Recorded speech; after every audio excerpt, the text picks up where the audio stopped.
the Stalin period. I have discovered, very few people know how to evaluate historical fact claims and how to assess evidence.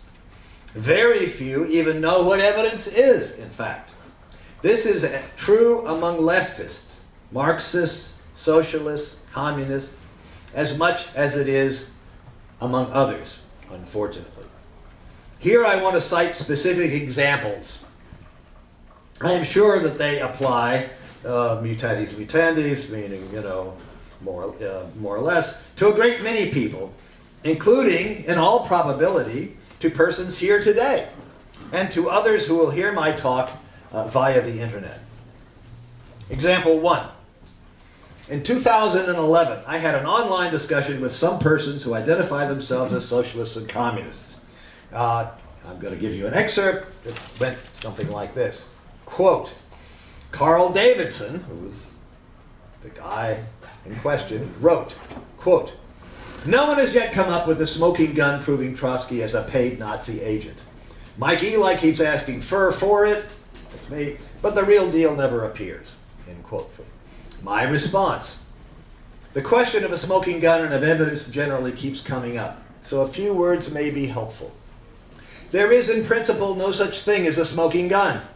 All evidence can be explained in multiple ways. All the evidence of Trotsky's collaboration with Germany and Japan is circumstantial. I discuss circumstantial evidence on pages 22 to 23 of my article on Trotsky and the Germans and Japanese, and it's also now in my 2017 book, Leon Trotsky's Collaboration with Germany and Japan. Quote, circumstantial evidence can be, and often is, much more powerful than direct evidence. End quote. And we have plenty of it.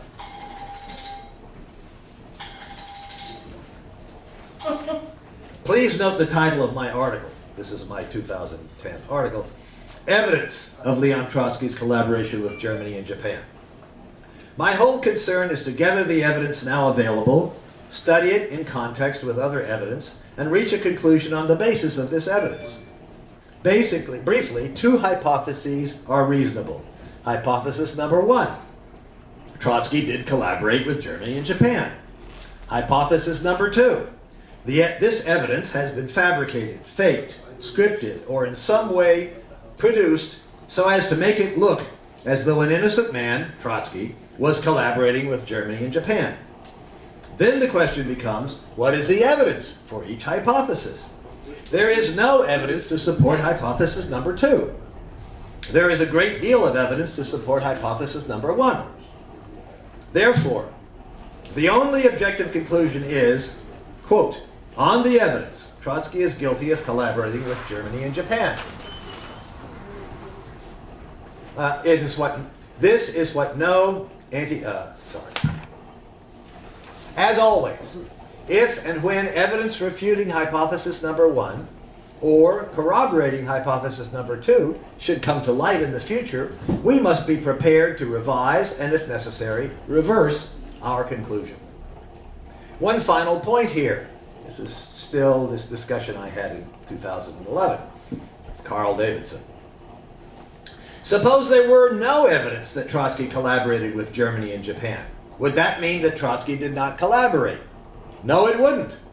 It would mean that, if this were a trial at law, let's say, Trotsky should be acquitted for lack of evidence. This is the famous benefit of the doubt. But we realize that a verdict of innocent at trial does not mean that the defendant did not commit the crime. It means that the prosecution couldn't prove that the defendant committed the crime. Plenty of murderers murder and get away with it because the evidence is insufficient to convict them. To conclude otherwise is a logical fallacy called argument from ignorance. Another version of this logical fallacy runs like this, quote, absence of evidence is not evidence of absence. The fact that there is insufficient evidence that a person committing a crime does not mean that the person did not commit the crime. It just means that we cannot establish that he did. So even if there were no evidence that Trotsky collaborated with Germany and Japan, that would not mean he didn't. It would mean either that he did not collaborate, or that he did but was clever enough to leave no evidence behind. In Trotsky's case, however, we have a great deal of evidence of collaboration, while there is no evidence of any conspiracy to fabricate this evidence. None. In the Khrushchev era, Gorbachev era, Yeltsin era, and now Putin-Medvedev era, anti-communist Russian researchers have been looking for such evidence for decades, and they have all the Soviet archives at their disposal. Therefore, hypothesis number one must stand. On the evidence now available, Trotsky did collaborate with Germany and Japan. It ain't brain surgery, as they say, but you have to think objectively. You have to think straight and logically, like a prosecutor or a detective. In short, like an honest historian, determined to, quote, discover the truth and let the chips fall where they may, end quote. This is what no Trotskyist can do. If he or she did, he or she would no longer be a Trotskyist. They'd read you out of the club. It's what no anti-communist or hater of Stalin can do either, end quote. That's my first example. It shows committed leftists who have no idea how to think about evidence. No idea. Much less how to identify, obtain, study, and draw correct conclusions from evidence. Now, no student of the sciences, chemistry, biology, physics, can get a bachelor's degree without studying questions of evidence and the problems related to evidence and how to obtain and interpret evidence. Yet people, including leftists, who have never done any historical research, somehow think that they know how to evaluate historical arguments on the basis of evidence. Example 2. Last year, a friend of mine, and I don't want to embarrass anybody, let's call him Dave Ewing. I attended a talk of mine here at the new Nebel Proctor. During my talk, I mentioned the fact that we are now swamped with evidence that Marshal Tukhachevsky and the 7 other high-ranking military leaders who were tried, convicted, and executed with him in June 1937 were in fact collaborating with the German General Staff against the Soviet Union, and that they all implicated Leon Trotsky in this collaboration. During the Q&A, Dave Ewing said words to this effect, quote, "No evidence of this collaboration has been found in the German and Japanese archives. Therefore, such collaboration did not take place. The military leaders were innocent, framed by Stalin." End quote. This kind of reasoning, or more accurately, failure of reasoning, is patently invalid. Guilt or innocence is judged according to the evidence that exists, not according to evidence that we wish we had but do not have. After all, how is all the evidence that we do have to be explained? There is no evidence that this evidence has been fabricated and planted. Much of it has been secret until very recently. Yet, one can find this fallacious argument all over the place. Quote, "No evidence of Trotsky's guilt have turned up in German and Japanese archives, therefore Trotsky must be innocent." End quote. You find this all over the place. Therefore, again, the problem is that people on the left who are A, ignorant of how to use evidence, or even what it is, and B, employ fallacious reasoning because they do not know what logical fallacies are and can't recognize them. Example number 3. In 2017, Science and Society, you've probably heard of that journal. This audience, most people have heard of that journal. Science and Society, a journal that describes itself as Marxist, published a book review by Gerald Meyer. Meyer is a lifelong Marxist and former member of the Communist Party USA. In that review, Meyer accused Stalin of crimes such as framing the innocent defendants of the Moscow trial and of killing millions of people during the collectivization of agriculture. Meyer did not, of course, accompany these accusations against Stalin with any evidence. This fact shows the truly abysmal state of affairs on the Marxist left.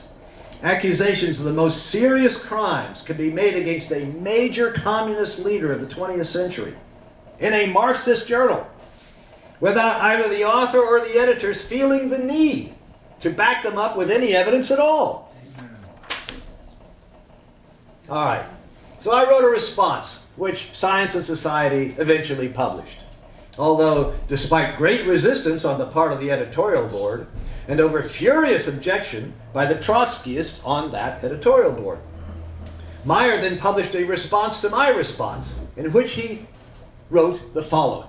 This is a quote from Gerald Meyer's response to my response. Quote, Furr defends the Soviet state's expulsion of the Volga Germans, Tatars, Chechens, and other ethnic minorities from their homelands, quote, because of collaboration with the Nazis.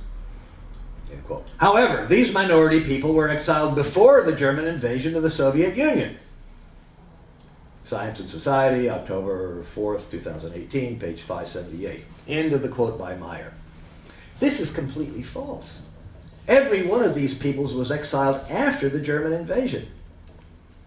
In my reply to the editor of Science and Society, not for publication, but to be passed on to Gerald Meyer, everybody tells me he's a fine guy, so, you know, maybe he can learn something. I cited the evidence that this is so.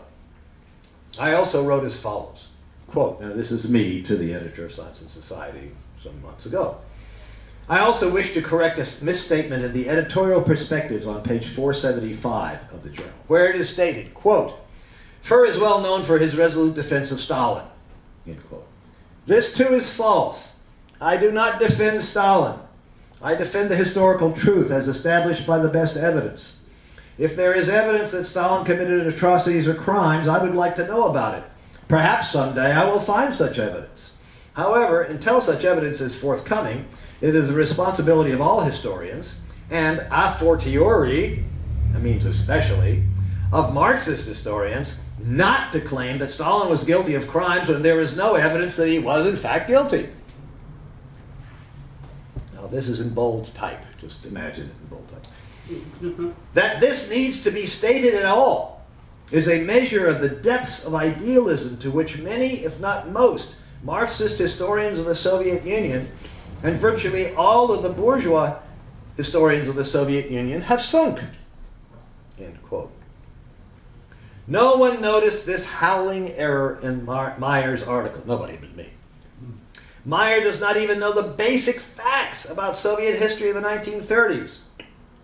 And the editors didn't fact check his volume, his article. All right, that brings me to the topic of objectivity and the truth.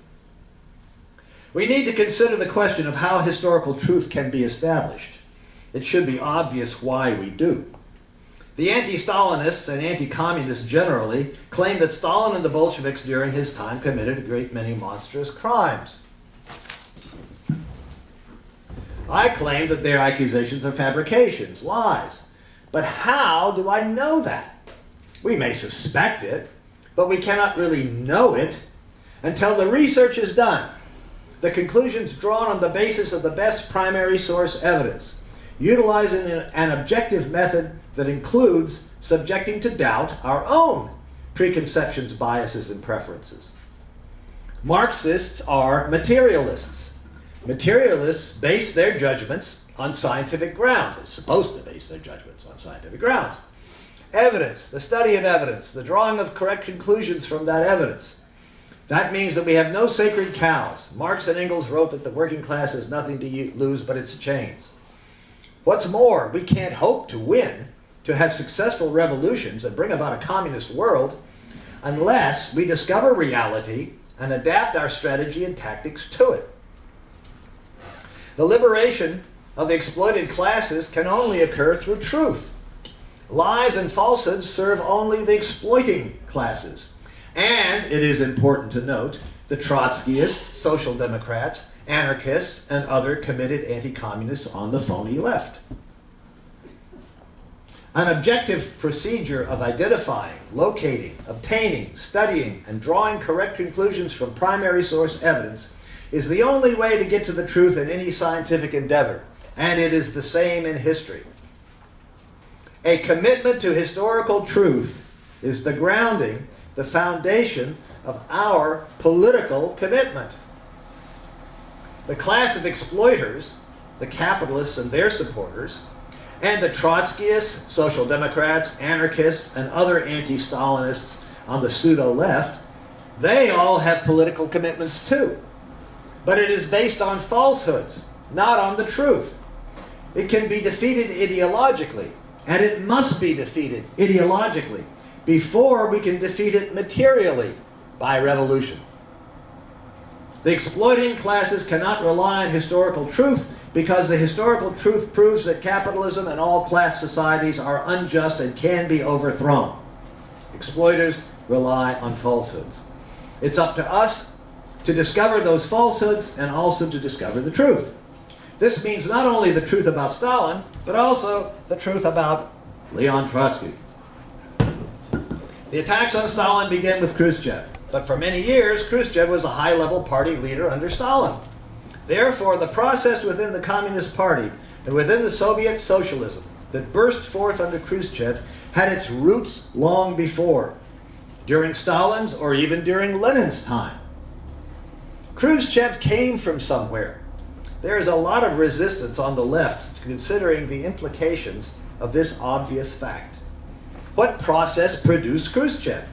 And also produced the members of the Central Committee who assented to Khrushchev's attacks on Stalin, many or most of whom had to know that at least some of what Khrushchev said was false. In November 2011, in a review of my book Khrushchev Lied, in the internet journal ML Today, I assume some of you are familiar with that journal, Roger Kieran, I assume that some of you know who he is, Roger Kieran sharply attacked me, claiming that I, quote, suggest a trail of blame worthy of the most hard-bitten Cold War ideologues, end quote. I responded by quoting a passage from the conclusion of my book, Khrushchev Lied. And here I'm going to quote that passage. Quote, Chapter 12, Conclusion, the enduring legacy of Khrushchev's deception. There are historical and ideological roots to Khrushchev's speech, and these must also be sought in Soviet history. Stalin tried hard to apply Lenin's analysis to the conditions he found in Russia and the world communist movement. Lenin, in turn, had tried to apply the insights of Marx and Engels. Lenin had tried to find answers to the critical problems of building socialism in Russia in the works of the founders of modern communism. Stalin, never claiming any innovations for himself, had tried to follow Lenin's guidelines as closely as he could. Meanwhile, Trotsky and Bukharin, as well as other oppositionists, found support for their proposed policies in Lenin's works too. And Khrushchev, like his epigones up to and including Gorbachev, cited Lenin's works to justify and give a Leninist or left cover to every policy he chose. Therefore, something in Lenin's works, and in those of Lenin's great teachers Marx and Engels, facilitated the errors that his honest successor Stalin honestly made, and that his dishonest successor Khrushchev was able to use to cover up his own betrayal. But that is a subject for further research in a different book. End quote from Khrushchev Lied. In a private email to Roger Kieran in October 2011, I wrote the following, quote, I think Stalin et al., like Lenin et al., and like Marx and Engels, were the best. None were ever better. In my view, Stalin and those who were closely associated with him, plus tens or hundreds of thousands of Soviet communists, were faithful followers of Lenin. They did in fact implement, bring into being, what Lenin wanted, socialism. Socialism in one country, in fact. They did not fail to understand or distort, etc., Lenin's ideas. They fulfilled them. Lenin, of course, was striving to embody and fulfill what Marx and Engels had concluded. And I believe he did understand Marx and Engels better than anyone before or since, and did in fact follow their teachings with intelligence and innovation. But you can't have it both ways. If Stalin et al. Faithfully followed Lenin, and Lenin et al., for Lenin wasn't alone either, did likewise with Marx and Engels, then it follows that there are some fundamental problems, errors if you will, in this whole line of thought, because it ended up right back with capitalism. To put it another way, if we here, or the communists of the future, strive to do what Stalin, Lenin, Marx, and Engels advocated, then at best we are going to end up right back with capitalism. But we will not have their excuse. They were the first, the pioneers. Pioneers always make mistakes. In fact, it is inevitable. Mistakes are a necessary part of any learning process. Human beings learn by trial and error. But making the same mistake again is not a necessary part of the process. To make the same mistake again is to squander the lessons, both of success and of failure, that our predecessors in the communist movement have to teach us. We have to learn from their mistakes as well as their successes. Then we, at best, will make new mistakes, creative mistakes, mistakes on a higher level in a Hegelian or dialectical sense, along with new successes. But if we pretend that Marx and Engels had all the answers, or Lenin had all the answers. Remember, many Maoists literally believe that Mao had all the answers. Many Trotskyists, of course, believe that Trotsky had all the answers. If we believe that, then we are guaranteed at best to fall far short of what they achieved. Marx said something about first his tragedy, then his farce. The tragedy of the international communist movement of the 20th century was that ultimately it failed. Unless we figure out where they went wrong, all of these figures, then we are doomed to be the farce. And that would be a crime, our crime. So we have to look with a critical eye at all of our legacy. Marx's favorite saying was, de omnibus dubitandum, question everything. Marx would be the last person in the world to exclude himself from this questioning process. I hope these remarks are helpful. They are intended in a friendly spirit. End quote. What is socialism? Today, after 7 more years of research and after writing a number more books on Soviet history of the Stalin period, I would put it this way. The concept of socialism has been and remains terribly under-theorized. When people talk and write about socialism, they seldom, if ever, define what they mean by it. What's more, it's often coupled with the concept of democracy, which is equally unexamined. Examples of this abound. There's a journal titled Socialism and Democracy. There's a group called Committees of Correspondence for Democracy and Socialism. What does this all mean? In 2011, I had an online debate with Carl Davidson. This is a different debate. Davidson was one of the leaders of the SDS faction, that's Students for a Democratic Society, I'm sure you know that. One of the leaders of the SDS faction who, at the June 1969 convention in Chicago, split SDS by declaring that only those who would swear allegiance to their own far-left sectarian version of Marxism-Leninism could remain in the organization. This action killed SDS, the largest student activist group that had ever existed in the United States. The split was carried out by refusing the right of the delegates at the convention to vote on it. In 2011, Davidson still defended this action, yet he claimed that he supported socialism and democracy. He's one of the primary leaders of this Committees of Correspondence for Democracy and Socialism. The confusion, in fact, a sharp disagreement over what socialism should look like, existed a century ago as well. It existed in the Second International, out of which the Bolshevik Party emerged as the left or revolutionary wing. There was no generally agreed upon definition of just what a socialist society would look like. Much less was there agreement on how a socialist society would come into being. Some socialists thought that capitalism could gradually evolve into socialism. As the working class got stronger and more social welfare benefits were won through the parliamentary or so-called democratic route. I put quotation marks around democratic because really there's nothing particularly democratic about it. This position was sharply attacked in Jack London's 1906 novel, The Iron Heel. I'm staying on Jack London Square down here, by the way. He's from Oakland. Jack London's 1906 novel, The Iron Heel, where the illusion of achieving socialism through legal electoral means leads to 400 years of fascist repression. I recommend you all read that novel if you haven't read it. If you haven't read it recently, reread it.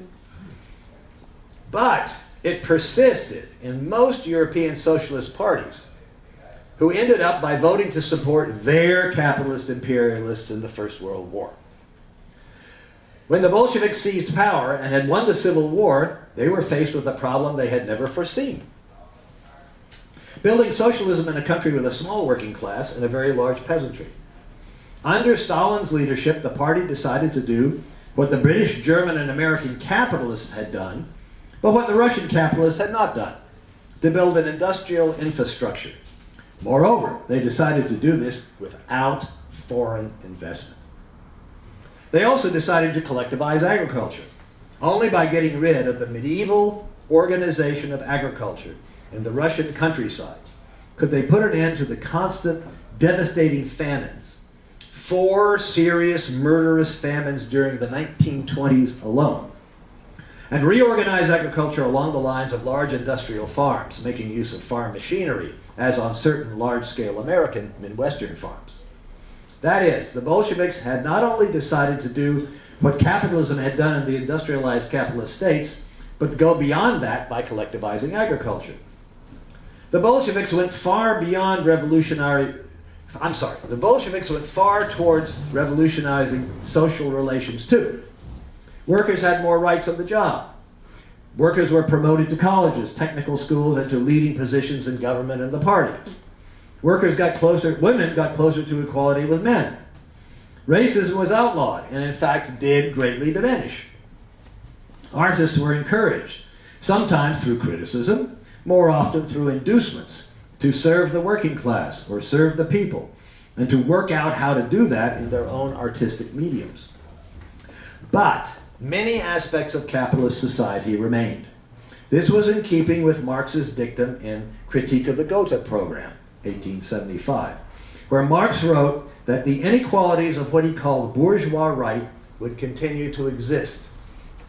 Quote Marx. But these defects are inevitable in the first phase of communist society, as it is when it has just emerged after prolonged birth pangs from capitalist society. Right can never be higher than the economic structure of society and its cultural development conditioned thereby. End quote. Marx famously put off the abolition of bourgeois right to the communist future. Quote, again from Marx, Critique of the Gotha Program. In a higher phase of communist society, after the enslaving subordination of the individual to the division of labor, and with it also the antithesis between mental and physical labor has vanished, after labor has become not only a means of life, but itself life's prime want, after the productive forces have also increased with the all-round development of the individual, and all the springs of cooperative wealth flow more abundantly, only then can the narrow horizon of bourgeois right be crossed in its entirety, and society inscribe on its banners, from each according to his ability, to each according to his need. End quote. Now, in this passage, Marx appeared to push equality off to a distant future. He also appeared to suggest that the, quote, higher phase of communist society would somehow evolve of its own accord from the first phase.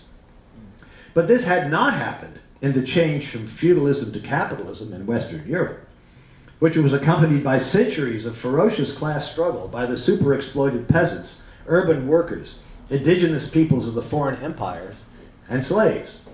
How then was Marx's first phase of communist society, what later socialists identified as socialism, going to somehow evolve into the higher phase? Marx did not say.